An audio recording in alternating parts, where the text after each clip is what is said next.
Olá, boa tarde, na paz do Senhor Jesus Cristo.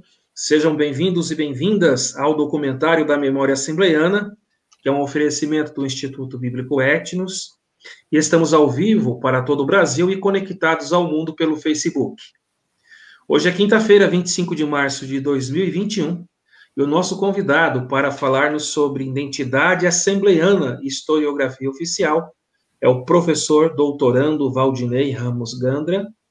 Atualmente ele está fazendo doutorado em teologia pela Pontifícia Universidade Católica do Paraná, e a sua defesa de tese acontecerá agora, há poucos dias, né? Será no 31 de março do corrente ano, com o título Nós Somos Pentecostais Clássicos, Cartografia dos Processos de Subjetivação nas Assembleias de Deus. O nosso convidado também fez um mestrado em Patrimônio Cultural e Sociedade na MPCS, pela Universidade da Região de Joinville, a Univille, e tem também especialização em Educação à Distância pela Universidade Católica Dom Bosco. Tem graduação em Teologia pela Faculdade Teológica Sul-Americana, graduação em Processos Gerenciais pela Faculdade Internacional de Curitiba, Facinter, além de ser graduado em História pelo Centro Universitário Leonardo da Vinci. É também sócio da Associação Nacional de História, membro da Sociedade de Teologia e Ciência da Religião, SOTER, membro da Fraternidade Teológica Latino-Americana, FTL, membro da Associação Brasileira de História das Religiões, ABHR, membro da Rede Latino-Americana de Estudos Pentecostais, RELEP, e também participa do Centro de Estudos de História da Igreja na América Latina, CEILA Brasil. Atualmente, o nosso convidado é professor e pesquisador da Faculdade de Refidim, ocupando a função de coordenador do bacharel em Teologia na modalidade EAD. Também atua como avaliador do MEC e elaborador de itens para avaliação dos cursos de Teologia, ENAD e NEP. Professor Valdinei, seja muito bem-vindo ao documentário da Memória Assembleiana e, primeiramente, queremos aí agradecer por aceitar o nosso singelo convite. Boa tarde, pastor Éder, né, assim como assembleiano, também a paz do Senhor, ao pastor Éder e a todos, né? Então, cumprimento também a todos os que estão participando dessa live. Agradeço o convite para estar aqui e não poderia deixar de parabenizar os idealizadores do projeto Memória Assembleiana pelo excelente trabalho realizado. Também não poderia deixar de mencionar, pastor Éder, o professor Mário Sérgio Santana, meu amigo aqui de Joinville, pelo excelente trabalho em relação às ações que vem fazendo em torno da memória assembleiana, né? Inclusive auxiliando nas pesquisas acadêmicas sobre as Assembleias de Deus. Então, parabéns, somos gratos pelo trabalho de toda a equipe. Pastor Éder, eu só queria pedir ao pastor, com a sua permissão, eu gostaria de me solidarizar com as famílias enlutadas em todo o nosso país, porque ontem, né, nós rompemos com a triste marca de 300 mil mortes, um número que deveria trazer profunda dor e angústia em todos nós, brasileiros e brasileiras. Portanto, os meus mais profundos sentimentos às famílias enlutadas e dilaceradas pela pandemia de Covid-19. Então, que o sopro do Espírito possa trazer uma brisa de alento para essas famílias enlutadas, é o desejo do meu coração e certamente o desejo do pastor Éder, de todos os que estão envolvidos nesse trabalho e de todos aqueles que têm um coração aberto para o reino de Deus. Professor Gandra, também aproveitando o ensejo, em nome de todos os administradores do grupo do Memórias, e também na pessoa do nosso professor Mário Sérgio Santana, que é o nosso responsável número 1 aqui por este trabalho de pesquisa e resgate da memória assembleiana, externamos nossos sentimentos a todos os familiares enlutados e que o Espírito de Deus traga consolo neste momento de grande perda e de dores e dessa marca lamentável que o Brasil ontem chegou a 300 mil mortes.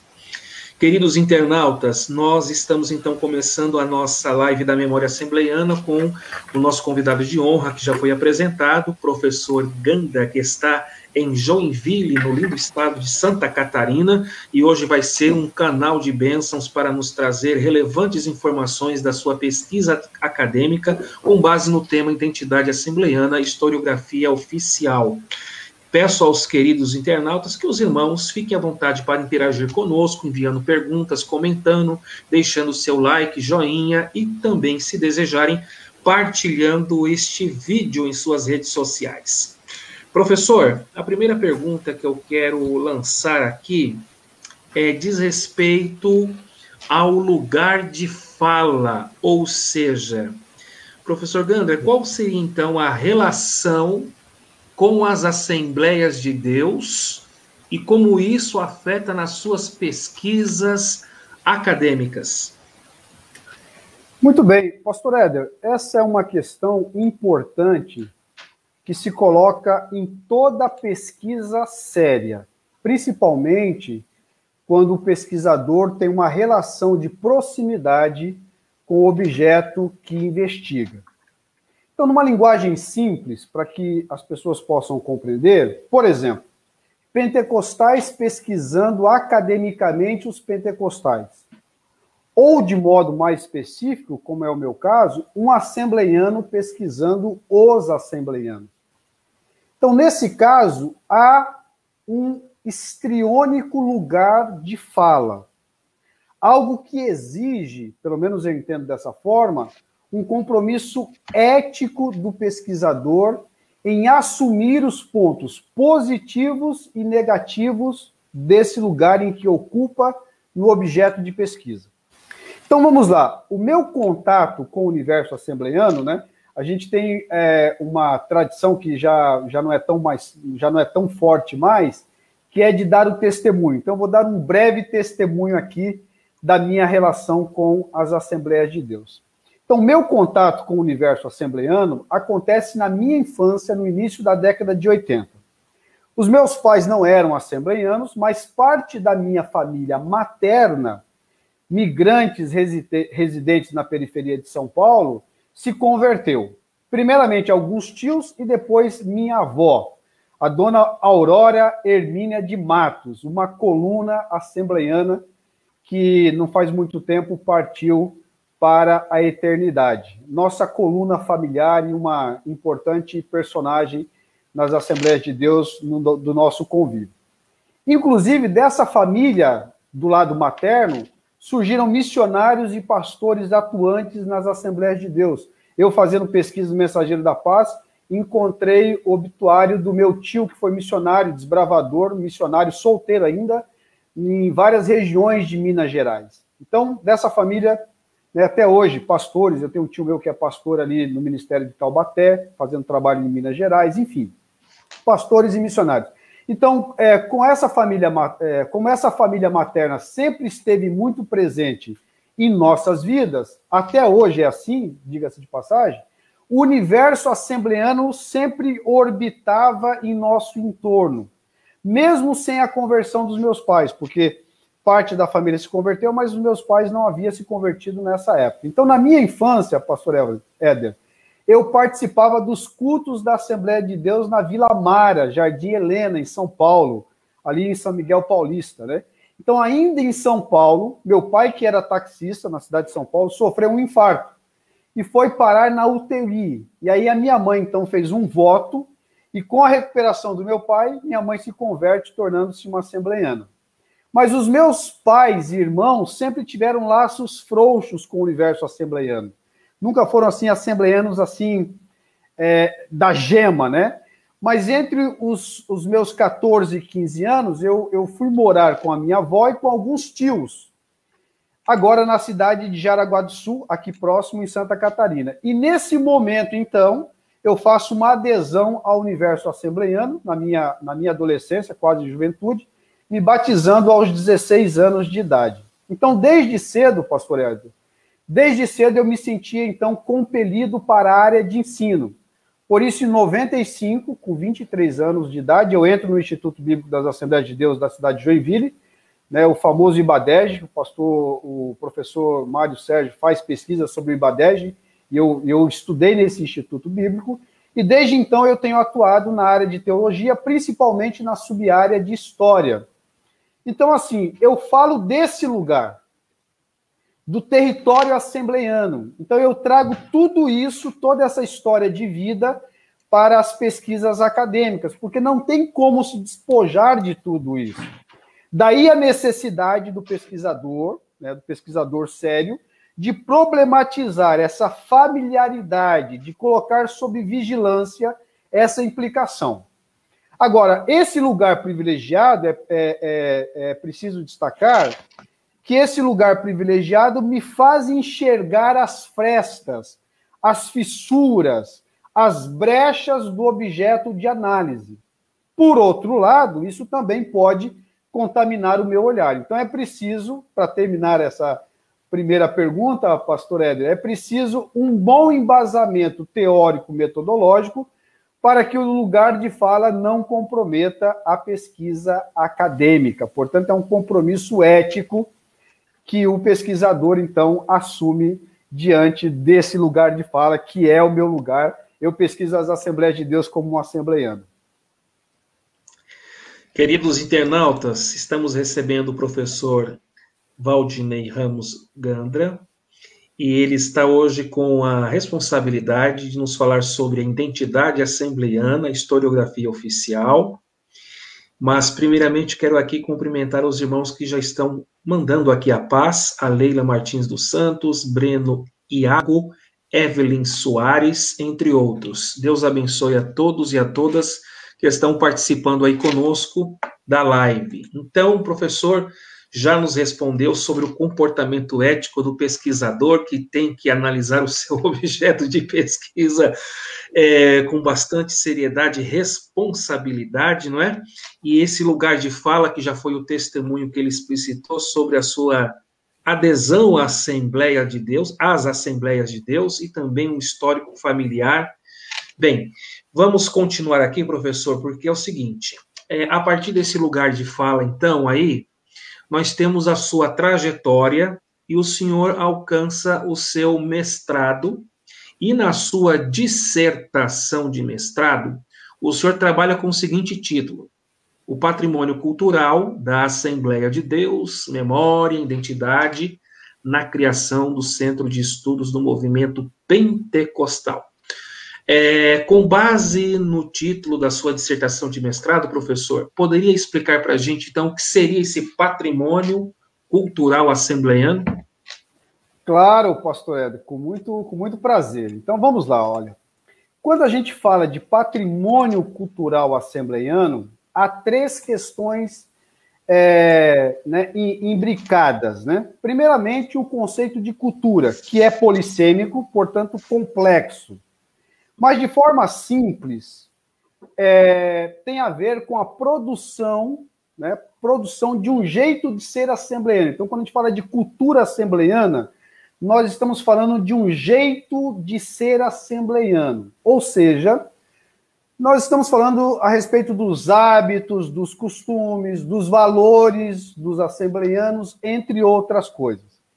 Além disso, tem a ver também com as produções culturais dos assembleianos, como, por exemplo, né, a sua literatura, os impressos institucionais, o culto, todo o vocabulário assembleiano, o modo de se vestir, entre muitas outras coisas. Então, tudo isso se coloca na conta da cultura. Então, tudo isso que eu disse, e mais algumas outras coisas, né, se coloca na conta da cultura. Além disso, pastor Éder, muitas dessas produções acabam gerando valor identitário. Então, eu chamo a atenção aqui para a expressão valor, né?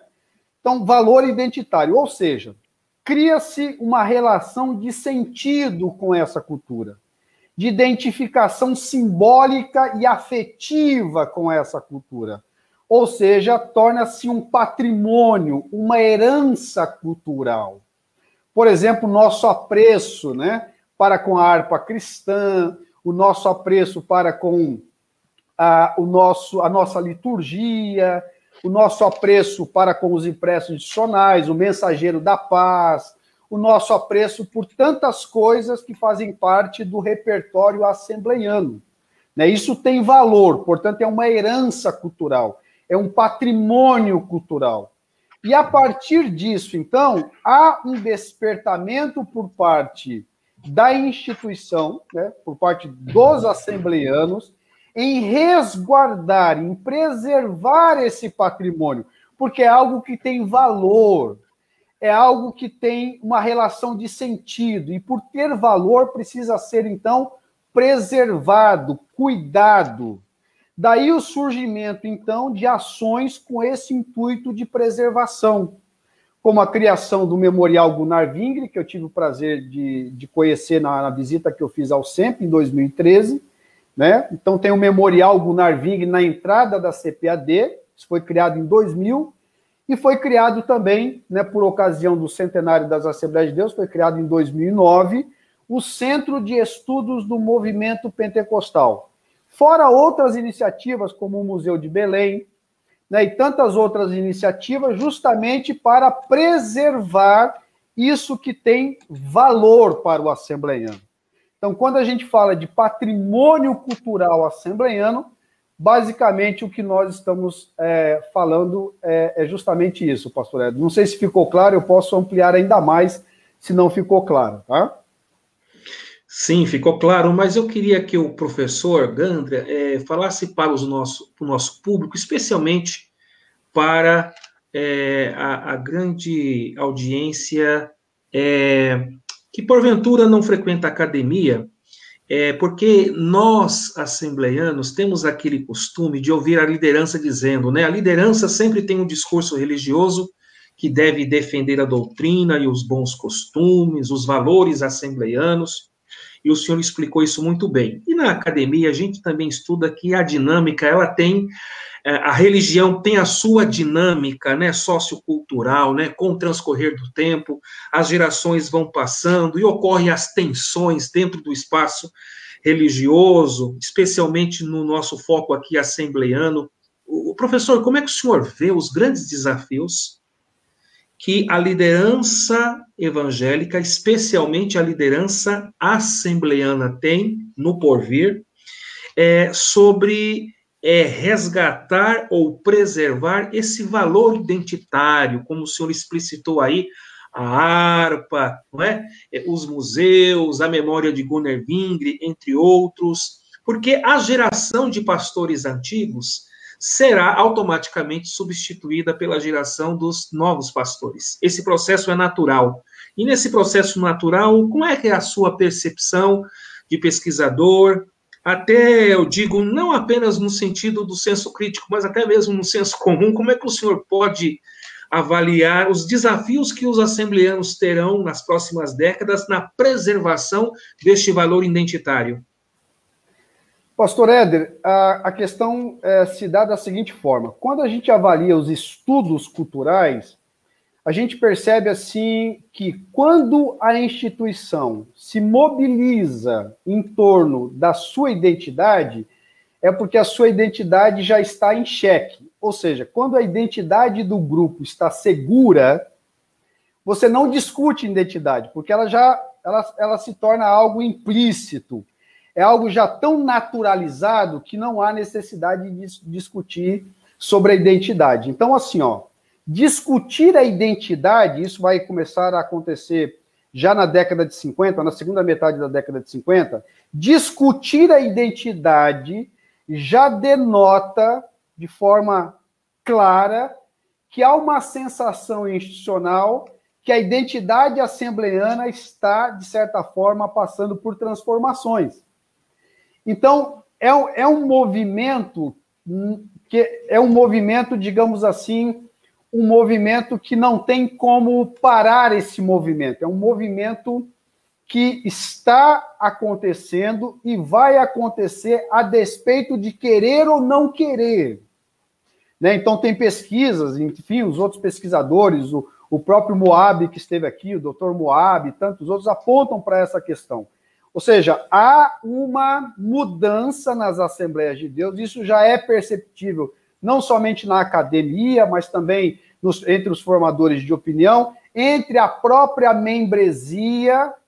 Então, qual é a questão chave agora? É como levar essa transição de forma mais tranquila possível, né? Então, esse é o grande dilema que se apresenta para a liderança assembleiana. Como fazer a transição, né, de um modelo assembleiano que já não dá mais conta, né, das implicações do mundo contemporâneo, precisa fazer essa transição, mas como fazer essa transição da melhor forma possível, com o menor impacto possível, né? Então, aí, isso, inclusive, é algo que eu vou discutir agora na minha tese, que é fazer uma gestão desse processo identitário, desse processo de transição e de transformação. Então, essa é a questão-chave, e não tem como responder de forma plena e cabal, pastor Éder, porque nós estamos nesse processo. Então, quando a gente avalia dentro do processo, porque esse não é um processo acabado, e a gente não sabe quando vai terminar. Então, eu acredito que esse é o maior desafio. Então, qual é o maior desafio? É como fazer essa gestão. Isso já está acontecendo. Por exemplo, né, na minha pesquisa de doutorado, eu relato isso. Antigamente era comum se cantar 3 hinos da harpa no início do culto. Mas aí houve a imposição das transformações contemporâneas. Então, hoje já se diminuiu para 2 hinos ou 1 hino da harpa. Então, se preserva ainda o hino da harpa. Né, em muitas igrejas maiores, com a banda, enfim, com a orquestra, dependendo da igreja, ou com o aparato musical.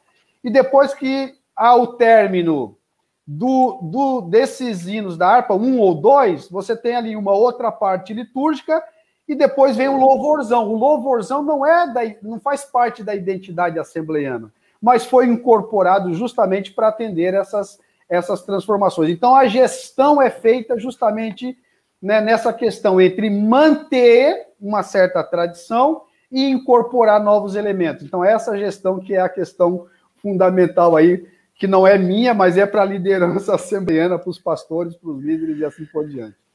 Não sei se ficou claro, pastor. Não, pastor, o professor Ganda, ficou muito claro e realmente os pastores assembleianos, a liderança, terão aí, estão tendo, né? Vamos usar o verbo aqui no presente contínuo, estão tendo grandes desafios para fazer essa justa composição harmônica de preservar uma identidade, não é, da sua tradição histórica e também absorver as mudanças no mundo contemporâneo. Bem, agora, professor, qual teria sido a sua intenção quando o senhor relaciona os conceitos patrimônio cultural assembleiano, memória e também o conceito de identidade? Nos explique um pouquinho aí a sua intenção nessa pesquisa sobre relacionar esses 3 conceitos. Então, vamos lá. Pastor Éder, embora seja uma dissertação, a tese da minha dissertação de mestrado aponta para o fato de que o resgate da memória assembleiana e o processo de patrimonialização dessa memória, algo que remonta à segunda metade da década de 50 do século passado, tem a ver com a identidade assembleiana, que nós estávamos discutindo anteriormente. Então, de novo, né? A instituição resgata a sua memória e cristaliza por intermédio do processo de patrimonialização. Porque, assim, o que é o processo de patrimonialização? Vamos pensar em termos de museu. É quando você cristaliza elementos da cultura, certo? Então, esse processo de patrimonialização, né, esse resgate da memória tem a ver com a identidade assembleiana. Então, quando eu digo aqui identidade assembleiana, eu estou eu estou me referindo do esforço institucional em se constituir em relação a um outro aqui, entre aspas, né? Então, a instituição, ela precisa se constituir, ela precisa definir a sua identidade, e quando a gente fala de identidade, a identidade se dá sempre em relação ao outro, certo? Então, eu me identifico porque há um outro. Por exemplo, esse processo memorialístico, então, como eu disse, ele vai, né, na segunda metade da década de 50, ele vai acontecer no momento em que o campo pentecostal se amplia com o surgimento de novos pentecostalismos, é justamente na década de 50, quando surge, por exemplo, a Igreja do Evangelho Quadrangular, a Igreja O Brasil para Cristo, a Igreja Deus é Amor. Não somente isso, mas acontece também um movimento de reavivamento carismático em muitas igrejas do chamado protestantismo histórico, com o surgimento dos batistas renovados, metodistas renovados, presbiterianos renovados. Enfim, há um boom, né? Há uma expansão, né, do campo pentecostal na década de 50. E é justamente na década de 50, olha só, que a identidade assembleana vai se dar justamente em função desses novos grupos, que são esse outro que eu falei, né? Portanto, então, surge um movimento institucional assembleiano para mostrar a sua legitimidade e proeminência no campo pentecostal. Porque aí você tem aquela questão que, né, de vários modos vai ser discutido, o Foucault vai discutir de uma forma, o Bourdieu vai discutir de outra forma, mas há uma relação de poder no campo, certo? Então, com isso, se acessa a memória, né, com a finalidade identitária. Já na década de 90, se amplia ainda mais essas ações por conta da expansão ainda maior do campo pentecostal com os chamados neopentecostais. Surgimento da IURD, Igreja Universal do Reino de Deus, Internacional da Graça, Renascer em Cristo, Sara Nossa Terra, enfim, se amplia ainda mais. Então, nesse momento da década de 90, se intensifica ainda mais o processo identitário assembleiano. Só que agora vai acontecer uma coisa assim que aí que está, digamos assim, a grande sacada, assim, talvez não tão grande assim, mas, digamos assim, um caminho que a dissertação apresenta, é que é nesse momento que vai surgir uma crivagem identitária, quando a instituição vai se autoafirmar como Igreja Assembleia de Deus, Igreja Pentecostal Clássica. No quinto ELAD, que aconteceu em 1999, surge então essa frase: nós somos pentecostais clássicos. E o senhor, como um pesquisador também do pentecostalismo, o senhor sabe que essa classificação, essa definição, vem do discurso especializado da sociologia. Então, olha a estratégia. A instituição vai cooptar uma classificação legitimada pelo discurso acadêmico, pelo discurso científico, para se diferenciar das outras igrejas pentecostais. Então, nós somos os clássicos.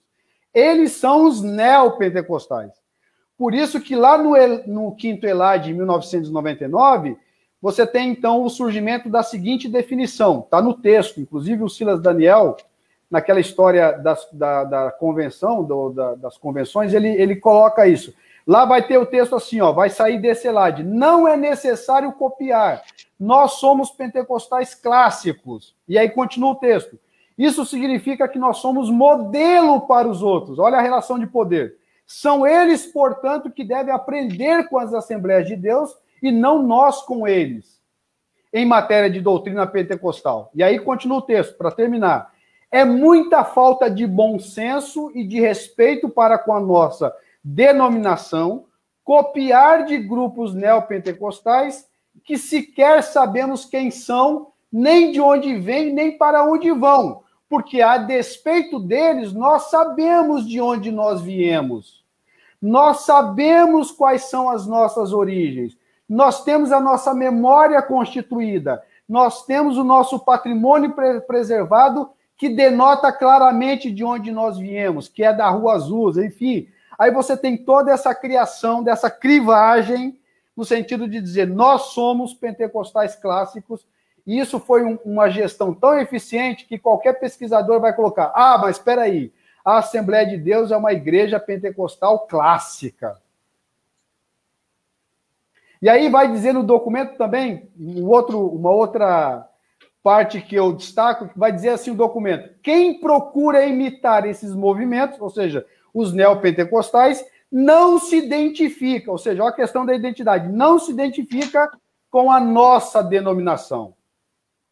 Então, isso fica bem claro que a questão do patrimônio cultural, da memória, está relacionada diretamente com a questão identitária. Tanto a questão identitária na década de 50, isso vem vindo até os dias atuais. E eu não quero acelerar o processo, mas a minha tese amplia ainda mais essas discussões. Queridos internautas, estamos tendo aqui uma aula com o professor Gandra. Estamos aprendendo bastante sobre este tema tão relevante, que é a identidade assembleiana e a historiografia oficial. Professor, é o seguinte, tem uma internauta aqui, que é a Evelyn Soares. Ela faz um comentário e eu deixo o senhor com liberdade para fazer também aqui a sua argumentação em cima da provocação dela. Ela diz assim: penso que toda tradição sofre mudanças, mas a essência não deve ser perdido. E cabe aos líderes entender que isso faz parte da história e deve ser mantido. Fique à vontade, professor, quiser fazer alguma observação no comentário da Evelyn. Oi, Evelyn. Muito obrigado pela sua pergunta. Eu, como pesquisador, professor Éder, principalmente no diálogo com a psicologia, eu tento fugir dessas armadilhas de essência, de identidade. Quando eu falo de identidade, eu estou falando que é algo que é um processo de subjetivação do tipo identitário. Porque quando a gente vai estudar os estudos culturais, não existe uma identidade fixa, não existe uma identidade cristalizada. Aquilo que a gente entende como essência, como identidade assembleiana, nunca foi identidade no sentido estrito sensu e nunca foi uma essência. Lá, já no início, nós já temos transformações em cima de transformações em cima de transformações. Então, é um processo contínuo, né? Geralmente se cria um mito fundante, entendo aqui no bom sentido do termo. Mito fundante é quando você cria uma narrativa para dar sustentação às origens. Então, quando você cria esses mitos fundantes, aí você cria essa ideia de identidade, de essência, etc, etc. Mas é um processo que está em contínuo fazer-se. É um processo. Então, isso que está acontecendo agora, né, não é novo. Isso já vem acontecendo desde o início, né? Desde o início, quando começou todo aquele processo que nós conhecemos muito bem, né, de ruptura com a Igreja Batista em Belém, enfim, já de imediato você tem justamente uma construção de uma tradição e de uma identidade sempre flexível e sempre imóvel, né? Só que isso vai, de certa forma, em dado momento, isso vai sendo cristalizado, como se fosse uma identidade fixa, como se fosse uma essência fixa, mas não é. E esse processo não vai terminar nunca. Termina em relação a uma determinada situação, mas começa com outra determinada situação que surge. Então, é um processo permanente e contínuo. Ok. Queridos internautas, então estamos aí com o professor Valdinei Ramos Granda falando sobre a identidade assembleiana e a historiografia oficial. Participem conosco aí, deixando suas perguntas, comentários, deixando seu like, ok?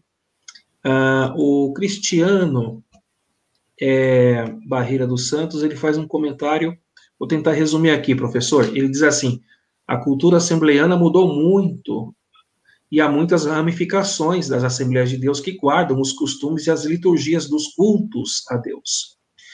E muitas Assembleias de Deus nos dias atuais, e para atrair pessoas agora, adornam o interior dos seus prédios com símbolos judaizantes, como a Arca da Aliança, candelabros, Estrela de Davi, chofar, campanhas e mais campanhas mirabolantes, com tantas falsas promessas e por aí vai. Aí ele diz assim: eu particularmente nem as considero como Assembleia de Deus. Mas como pastor ainda mantenho o culto a Deus sem mudanças, sem misturas, sem farofa azeda que estão fazendo nos nossos dias atuais. Daí o comentário do pastor Cristiano Barreira dos Santos. Fique à vontade, quiser fazer algum comentário em cima do pastor? Não, o que eu queria dizer para o pastor Cristiano, que, na verdade, assim, ó, enquanto pesquisador, né, a gente não entra muito nesse detalhe de de tomada de postura de valor, se isso é bom, se isso é ruim. A gente vai descrevendo, né? A nossa função é fazer esse tipo de análise e tal, né? Agora, obviamente que eu tenho uma implicação, eu sou presbítero da igreja, eu sou membro da igreja, e na minha atuação como membro da igreja, né, como professor da escola dominical, obviamente que eu faço esse tipo de problematização, porque assim, ó, as transformações, elas ocorrem na história, isso é inevitável. A grande questão, pastor Ed, e aí eu volto justamente àquele ponto, né? A grande questão é saber fazer, agora falo como alguém que está implicado, né? É fazer bem essa gestão. Por exemplo, né? Vamos falar aqui de usos e costumes. Quando eu pesquiso a respeito dos usos e costumes, eu percebo que há uma mudança, principalmente no discurso teológico. Em dado momento da década de 90, começa a surgir um discurso especializado teológico dizendo assim, olha, nós precisamos separar o que é doutrina bíblica e o que são costumes. A CPAD, os intelectuais da CPAD, eles começam, então, esse tipo de abordagem. E aí foi feita uma transição nesse aspecto. E assim, como sujeito implicado, eu vejo que isso teve muitas coisas assim adequadas, ou seja, separar isso, entender o que são costumes, né? O que foram incorporados como hábitos e costumes, o que são, de fato, doutrinas bíblicas. Então, eu percebo que isso foi salutar para a instituição. Deu uma flexibilizada num ponto que era importante em dado momento da história. De novo, agora eu estou falando como um sujeito implicado, né? Então, o que se coloca aqui, e agora de novo, né? Desculpa estar repetindo, mas para que as pessoas percebam isso. Então, assim, ó, como implicado, o importante agora é fazer uma boa gestão dessa transição. Né? E daí a gente precisa, daí o professor Clayton, o Dr. Clayton Pomerênio, que traz uma contribuição excelente sobre, por exemplo, a formação teológica nas Assembleias de Deus. Nós precisamos agora, né, de um corpo competente teologicamente, né, um corpo de especialistas, justamente para balizar, justamente para ofertar, né, uma assessoria para que isso seja feito de forma adequada, né? Para que essa transição ocorra de forma a apontar caminhos saudáveis para a instituição. Porque, como implicado, todos nós amamos a instituição, nós temos afeto, nós temos um carinho grande pela instituição, e o que nós queremos para a instituição? Que ela possa percorrer esse caminho sem trauma, sem dificuldades. E, para isso, então, precisa fazer essa boa gestão. Então, a gente precisa tomar o cuidado para saber, né, o que é positivo, o que não é positivo, o que vai descaracterizar muito ou aquilo que vai contribuir. Então, são questões e perguntas que se colocam nesse momento em que a gente precisa se ater. O Nélio Soares está sugerindo para a gente futuramente fazer lives aqui sobre a Assembleia de Deus, Madureira e também Ministério do Belém. Está na pauta, viu, Nélio Soares? No momento oportuno, faremos aqui as respectivas lives. Olha aí, professor Ganda, quem está mandando um abração para o senhor? Samuel Valério, conhece? Como não conhecer esse amigo?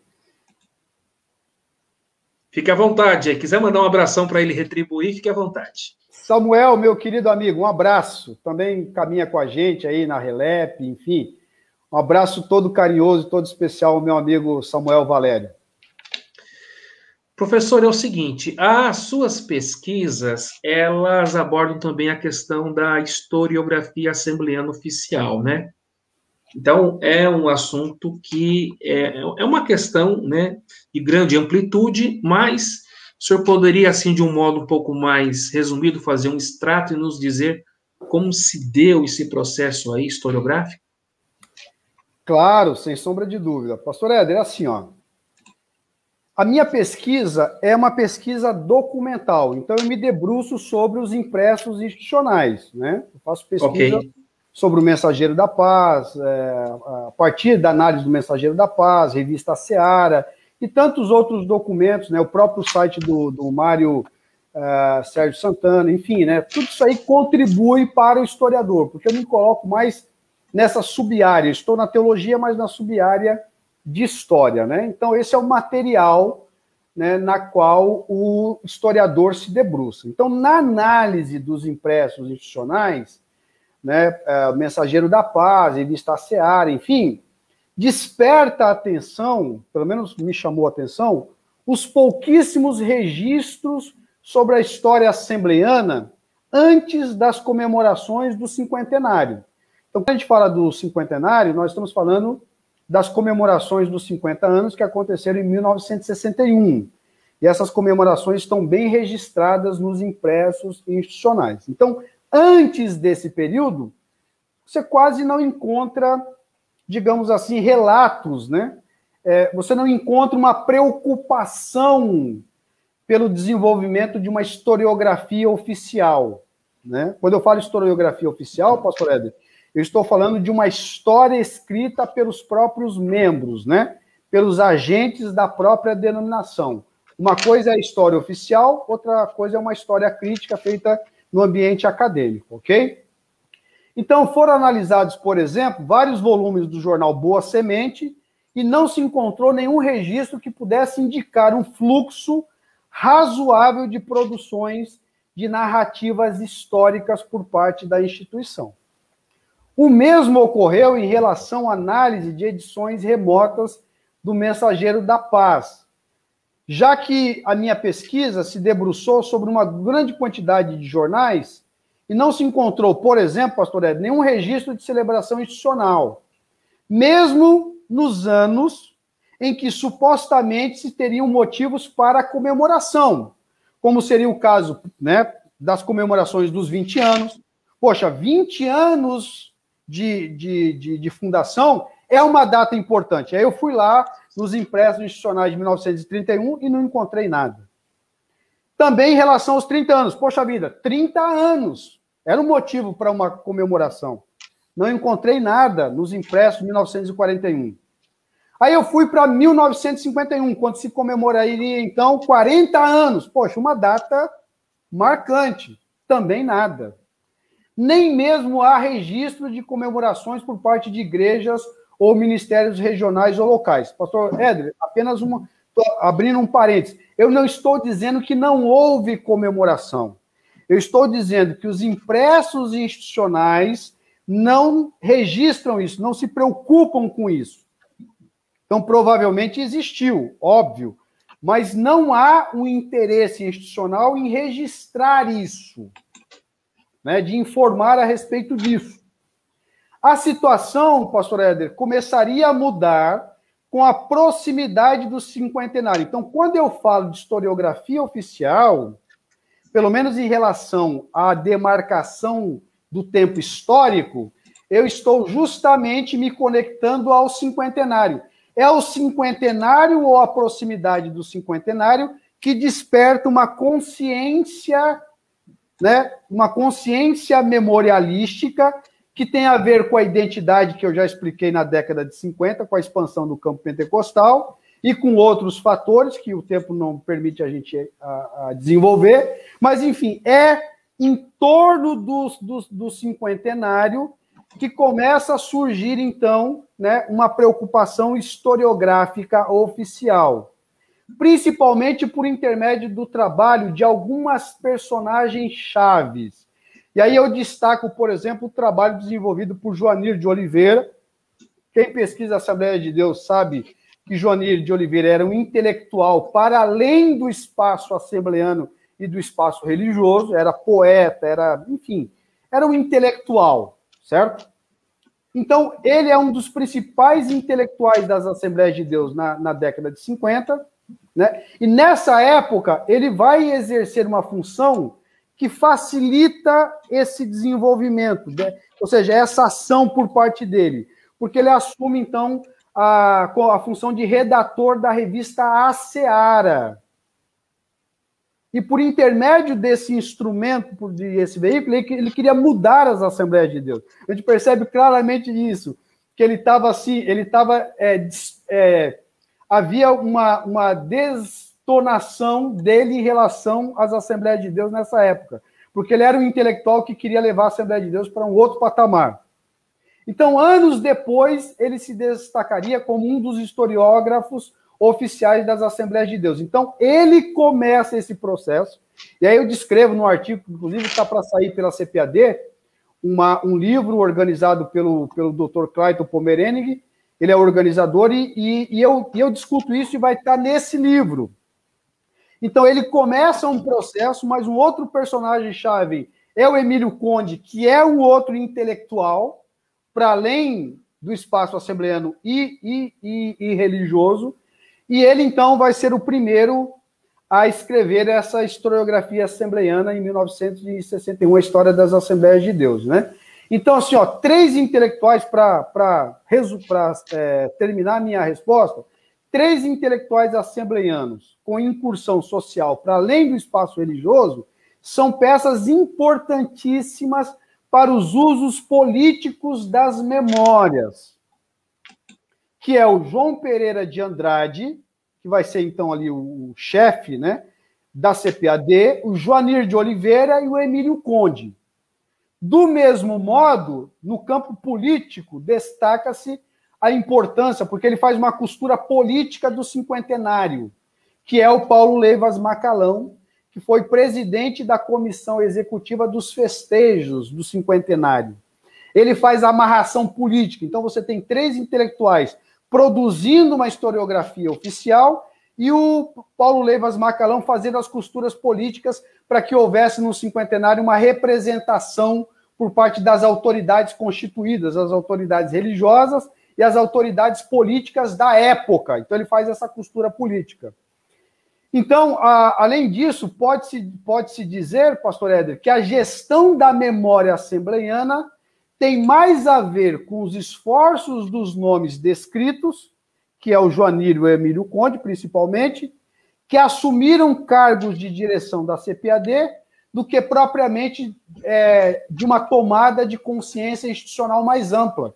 Então, não são as Assembleias de Deus que tomam consciência e promovem, digamos assim, uma historiografia oficial, mas personagens chaves na CPAD, por isso que na minha tese, inclusive, eu falo da importância da CPAD no direcionamento dos rumos nessa perspectiva identitária. Ela tem um papel preponderante. Então, são essas forças que acabam produzindo o que nós chamamos, então, de uma historiografia oficial, ou seja, a descrição oficial da história das Assembleias de Deus. E depois, agora na década de 90, agora também mais recentemente, você tem outros, o Silas Daniel, o Isael, que vai ter um papel muito importante, mas a historiografia começa com esses 2 vultos assembleianos, que é o Joanir de Oliveira e o Emílio Conde. Olha, professor, o senhor vai ter que voltar aqui, depois da sua defesa, que está marcada para 31 de março, para a gente fazer uma live sobre o tema do seu doutorado, porque chegou uma informação aqui. Está sentado na cadeira para não cair? Não. O Gedeon Alencar escreveu assim, que as Assembleias de Deus não serão mais as mesmas depois do doutorado do Gandra. Ele falou aqui no comentário. Esse Gideon. Amigo Gideon, um abraço, querido. Se quiser mandar um abraço para ele, fique à vontade. Não só um abraço, pastor Ed, mas a gente, como pesquisador, inclusive pesquisador que não tem tanto rastro nessa atividade, eu queria deixar aqui publicamente dito o quanto os nossos trabalhos são devedores, quando eu falo nosso trabalho, porque é, né, desses mais novos, né, o quanto nossos trabalhos são devedores, digamos assim, dos trabalhos acadêmicos, da produção acadêmica do queridíssimo Gideon Freire Alencar. Então, assim, e eu não estou fazendo isso né, de forma equivocada, não, mas, assim, um reconhecimento público e legítimo, porque ele foi o grande desbravador, não somente desbravador, mas ele assessora a gente, ele caminha com a gente. Portanto, aqui o meu abraço a essa figura tão importante, Gideon Freire Alencar, o meu abraço e o meu reconhecimento público aqui. Professor, é o seguinte, o tempo passa, urge, corre, e a gente chegou no momento das considerações finais, alguma pergunta que eu não tenha feito, algum fato, alguma informação, algum ponto que o senhor deseja, nas considerações finais, deixar aos nossos internautas. O seu contato também, se alguém quiser entrar em contato com o senhor para aprofundar também aí as suas pesquisas, seus estudos, fique à vontade, esse é o momento do merchandising. Pode fazer também o comercial da Faculdade Refidim, viu? Estamos aqui ótimo. juntos, Etnos, Refidim, não há concorrência não, somos o reino de Deus. Fique à vontade. Obrigado, pastor Éder. De imediato, eu gostaria, mesmo diante de uma situação tão difícil que nós estamos vivendo, e que, de certa forma, nos afeta profundamente, nós ainda encontramos, assim, espaços, né? Aquilo que alguns filósofos, o Deleuze fala sobre linhas de fuga, né? Então, eu entendo esse momento aqui, a participação nesse projeto, como uma linha de fuga, algo que me tira um pouco dessa tragédia que nós estamos vivendo no país. Então, eu gostaria de agradecer imensamente por vocês me proporcionarem, então, essa linha de fuga, né, me trazer esse momento assim, porque é algo que a gente faz com paixão e a gente, pelo menos, tenta transmitir com essa paixão que é própria das nossas pesquisas. Então, meus agradecimentos a todos os participantes, aqueles que virão ainda a participar com a participação, no caso, assistindo o vídeo posteriormente. Então, enfim, né, os meus agradecimentos, tá? E aí eu gostaria, já que o pastor e professor me deu essa oportunidade, falar da Faculdade Refidim. A Faculdade Refidim é uma faculdade que todos nós sabemos da dificuldade das Assembleias de Deus, né, no sentido de formação teológica, e ela se propõe justamente a atender essa lacuna, né? A faculdade tem um compromisso com as Assembleias de Deus, né, de trazer uma formação sólida. Portanto, então, né, a gente coloca aí a nossa instituição e os nossos serviços, né? Inclusive aqui, pastor Ed, publicamente, é importante destacar que a faculdade, não só, quando eu falo de Faculdade de Refidim, eu estou falando também da Igreja Assembleia de Deus de Joinville. Né? Então, a todos os obreiros, o pastor-presidente, o pastor Sérgio Melfiore, que é o presidente da mantenedora, enfim, todo o esforço das Assembleias de Deus em manter essa instituição. Não somente em manter, pastor Ed, mas também de proporcionar, né, uma capacitação acadêmica aos seus professores, no sentido de apoio financeiro, no sentido de apoio de espaço de trabalho, para que nós buscássemos, então, uma capacitação mais ampla, com o doutorado e assim por diante. Por exemplo, eu estou terminando o doutorado agora, isso se deve também ao apoio financeiro e ao apoio da instituição Faculdade de Refidim e da Igreja de Joinville. Então, meus agradecimentos, né, ao pastor Sérgio Melfiore, que é o presidente da Igreja aqui de Joinville, e ao pastor Clayton, né, o nosso diretor, o Dr. Clayton Pomerene, que criou todas essas possibilidades para que nós pudéssemos, então, buscar essa formação. Então, né, os meus agradecimentos. Agora, dia 31, eu vou fazer a defesa e, posteriormente, então, esse trabalho estará também ao alcance do público em geral. Quem quiser entrar em contato comigo, tem as minhas redes sociais, Valdinei Ramos Gandra, e pode contatar também aqui pela faculdade. Se você entrar no site da faculdade, você encontra o meu e-mail, inclusive até o meu telefone celular. Então, é bem fácil entrar em contato comigo. Tá bom? Obrigado, pastor Éder. Infelizmente, chegou ao fim mais um documentário da Memória Assembleiana e agradecemos muitíssimo ao professor Valdinei Ramos Gandra pela ótima entrevista e agradecemos especialmente aos internautas que ficaram até agora nos brindando com a sua audiência. Aguardamos vocês na próxima quinta-feira, 1º de abril, ao meio-dia, horário de Brasília, na live que será transmitida aqui mesmo, quando eu estarei recebendo o escritor João de Souza Filho e o professor Osiel Lourenço para falar sobre o livro Otoniel e Osiel, Vidas Curtas, Ministério Intenso. Está aqui o livro que a gente vai conversar com os autores. Um forte abraço, Deus abençoe, a paz do Senhor. Abraço.